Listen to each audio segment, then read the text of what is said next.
Assalamualaikum warahmatullahi wabarakatuh.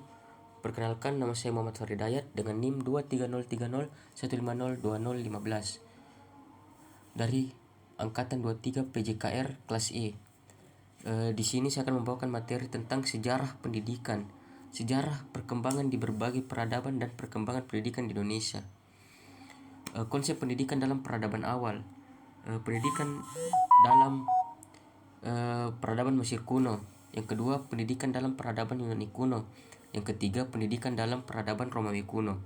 Yang pertama, pendidikan dalam peradaban Mesir kuno. Budaya dan pendidikan Mesir dilestarikan dan dikendalikan oleh para imam.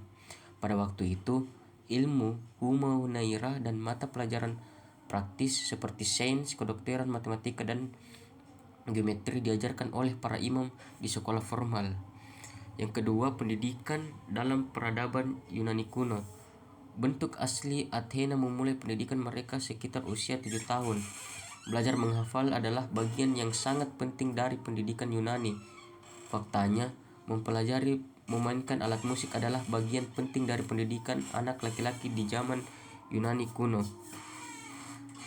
Pendidikan dalam peradaban Romawi kuno. Bangsawan Romawi memiliki keyakinan besar dalam pendidikan dan memperkirakan budaya Yunani terdidik untuk mengajar anak-anak mereka. Pendidikan dasar terdiri dari hukum Romawi, sejarah, dan kebiasaan sosial yang bertujuan untuk membentuk untuk menjadi warga negara yang bertanggung jawab dan taat hukum. Nah, pendidikan di peradaban Asia. Yang pertama, pendidikan di peradaban India kuno.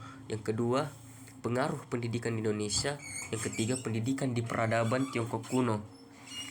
Yang pertama, pendidikan di peradaban India kuno.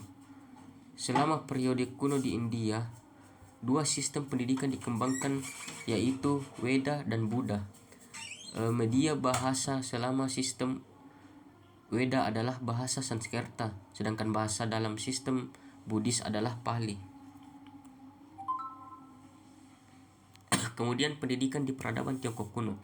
Pendidikan di Tiongkok kuno sebagian besar didasarkan pada Konfusianisme klasik. Sejak usia muda, anak-anak menghabiskan waktunya untuk belajar dan menghafal teks Konfusianisme seperti pelajaran besar, doktrin jalan tengah, Analek Konfusius, buku Ode, dan 3 aksara klasik.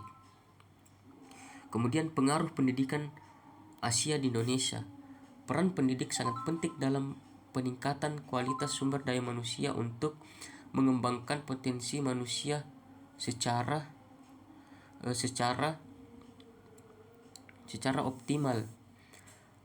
Oleh karena itu, peningkatan kualitas pendidikan akan memberikan dampak yang sangat besar dalam peningkatan kualitas dan kuantitas suatu negara sesuai dengan hasil yang mereka dapatkan pada saat ujian akhir nasional.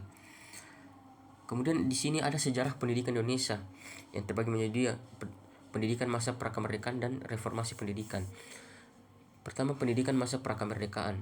Kurikulum pendidikan di Indonesia terbagi ke dalam 2 masa, yaitu masa sebelum merdeka atau prakemerdekaan. Pasca kemerdekaan, kurikulum pendidikan Indonesia telah mengalami banyak sekali perubahan, di mana perubahan terjadinya sistem politik, sosial, budaya, ekonomi, dan iptek dalam masyarakat berbangsa dan bernegara. Kedua, reformasi pendidikan. Menurut Nadiem, Kemendikbud menyiapkan strategi yang tidak akan keluar dari esensi pendidikan, yakni kualitas guru. Guru tidak akan mungkin bisa digantikan teknologi. Konsep pelatihan guru akan berubah dari model seminar atau lokarya menjadi pelatihan yang lebih praktis, kurikulum yang mudah dipahami dan lebih fleksibel untuk mendukung implementasi merdeka belajar. Kemudian, masa depan pendidikan di Indonesia. Rencana dan kebijakan pendidikan. Arah kebijakan baru penyelenggara USBN, kata Mendikbud, akan diterapkan dengan ujian yang diselenggarakan hanya oleh sekolah. Ujian tersebut dilakukan untuk menilai kompetensi siswa yang dapat dilakukan dalam bentuk tes tertulis atau bentuk penilaian lainnya yang lebih komprehensif seperti portofolio dan penugasan. Nah, peran pendidik dan guru.